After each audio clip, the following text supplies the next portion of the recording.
Hola, continuamos con el cálculo de secciones en una instalación solar fotovoltaica aislada de la red. Vamos con el quinto tramo y último. Es el tramo de consumos en corriente alterna.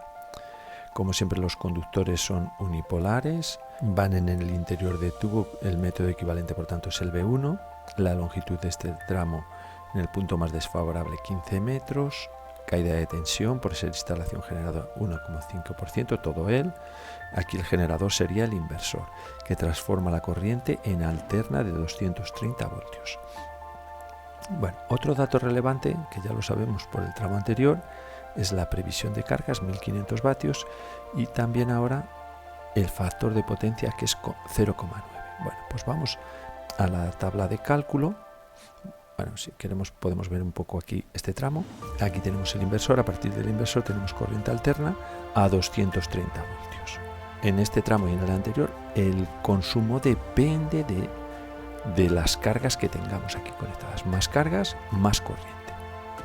Vale, pues vamos a la tabla de cálculo y ya están puestos aquí, como siempre, los datos del problema. Empezamos con el primer cálculo, que es el de la corriente, que la obtenemos a partir de la previsión de cargas de la potencia de consumo en alterna. Despejamos en la fórmula de potencia, ya está aquí despejada, y es simplemente aplicarla. Como es corriente alterna, hay que tener en cuenta el factor de potencia y nos sale 7,25 amperios. Otros datos que tenemos, pues que es termoestable, la temperatura son 90 grados, de ahí sacamos que la conductividad son 45,5, consultando la tabla de conductividades. La caída de tensión habíamos dicho 1,5%. Bueno, pues ese 1,5% porcentual sobre 230 voltios que tenemos que considerar se convierten en 3,45 voltios. Caída de tensión ahora ya en voltios. Ya estamos en condiciones de aplicar la fórmula de cálculo de la sección para un tramo monofásico en corriente alterna. Esta sería la fórmula. El cambio es que tenemos que considerar el factor de potencia. Ahí está. Por lo demás es igual a los casos anteriores. Bueno, pues aplicamos esta fórmula. Tenemos, como digo, todos los datos ya los podemos consultar por aquí en esta tabla de cálculo.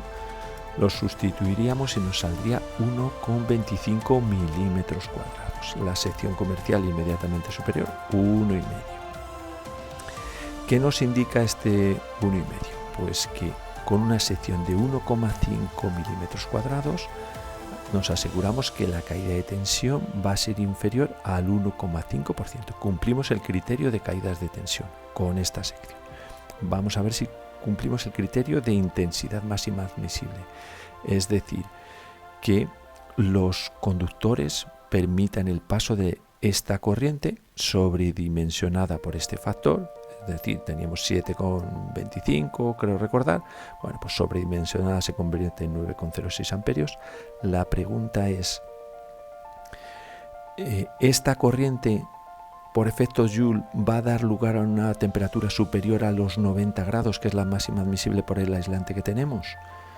Bueno, pues eso lo sabemos consultando la tabla.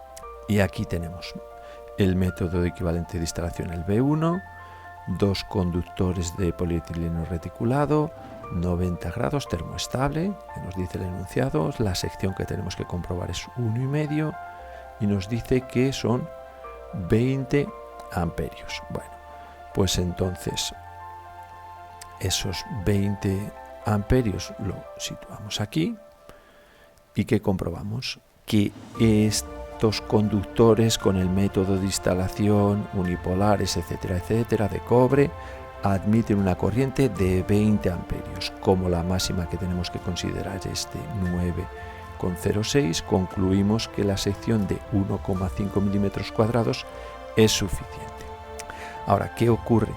Que esta es la instalación para el tramo de corriente alterna en una vivienda. Y en una vivienda también sabemos que tenemos que cumplir pues estos criterios para cada circuito.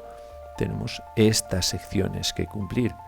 Entonces, no es lógico que en el tramo, por ejemplo, de hasta el cuadro, vayamos a poner una sección de 1,5 cuando estamos condicionados a poner 2,5 milímetros cuadrados para las instalaciones de tomas de uso general.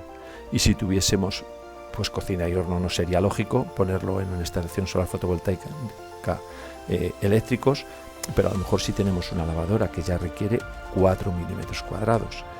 Entonces, en función de los circuitos que vayamos a instalar, pues tendríamos que poner hasta el cuadro esa misma sección máxima que vamos a poner en función del circuito. Entonces, por ejemplo, admitamos que vamos a poner una lavadora.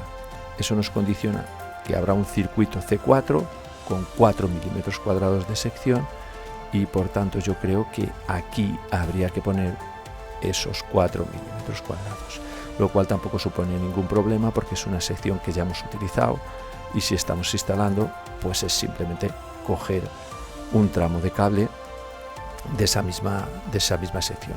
El gasto no es excesivo y haríamos una instalación pues más razonable. Bueno, pues eso es todo para concluir el cálculo de secciones de una instalación solar fotovoltaica aislada. Muchas gracias.